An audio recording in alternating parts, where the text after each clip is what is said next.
வணக்கம் இனிய நேயர்களே, இது பிரபஞ்சம் சேனலிலிருந்து உங்கள் நிவேகா. இனிய மாலை வணக்கம். எண்ணத்தில் சிவனை நினைத்தால் எடுத்த காரியம் யாவும் வெற்றியாகும். கைலாயமலை சிவன் வழிபாடு.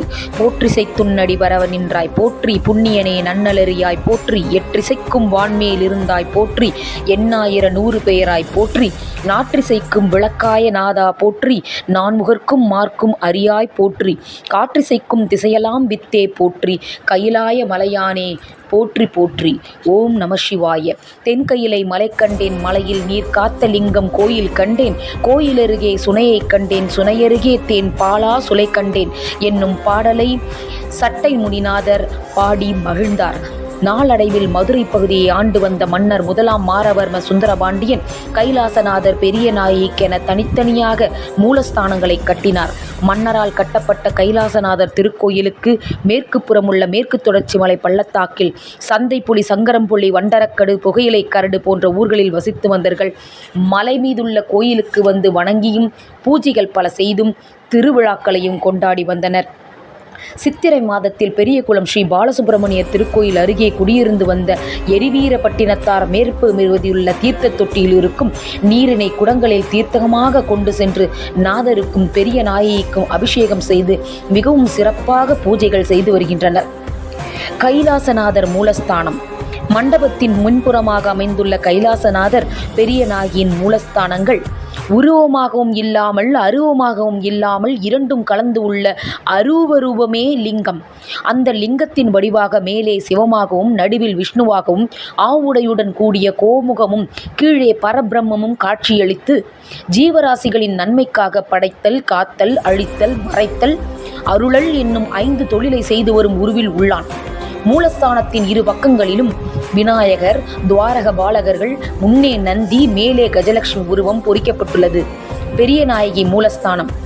கைலாசநாதருக்கு வலப்பக்கத்தில் உள்ள பெரிய நாயகியின் மூலஸ்தானம். உலக நாயகியாக விளங்கும் பெரிய நாயகி உருவம் இல்லாத நாதனை மணக்கும் தோற்றத்தில் உள்ளார். பெரிய நாயகி மூலஸ்தானத்தில் கற்சிலைகளாக உள்ள அம்மனின் இரு பக்கமும் துவார பாலகிகள், முன்னே நந்தியும் மேலே கஜலட்சுமியின் வடிவமும் பொறிக்கப்பட்டுள்ளது.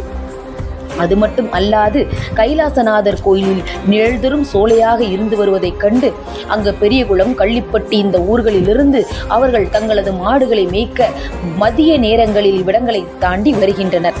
தல விருட்சமாக கைலாசநாதர் கோயிலின் தல விருட்சம் வில்வம். அதனுடைய சிறப்பு யாதனில் வில்வத்தில் லக்ஷ்மி வாசம் செய்கிறாள். ஒரு வில்வதானம் லக்ஷ்மி லட்சம் ஸ்வர்ண புஷ்பத்துக்கு சமமாக தருகிறாள்.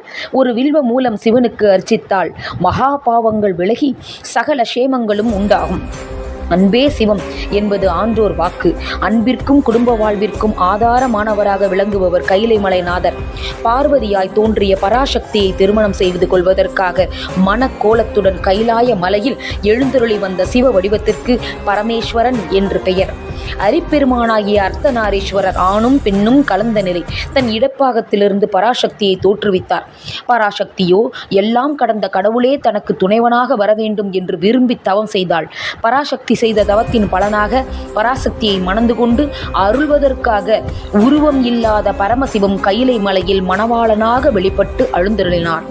அன்பிற்கும் இல்லற வாழ்விற்கும் ஆதாரமான கைலைநாதரின் மணக்கோலத்தை மலையரையன் பொற்பாவை வாழ்நுதலால் பெண் திருவை உலகு அறிய தீவெட்டான் என்னும் அது என்ன டீ கலைநவின்ற பொருட்கள் எல்லாம் கலங்கிடும் கான் சாழலோ என்று கடவுளை கண்ணார கண்டு பாடியுள்ளார் மாணிக்க வாசக பெருமாள்.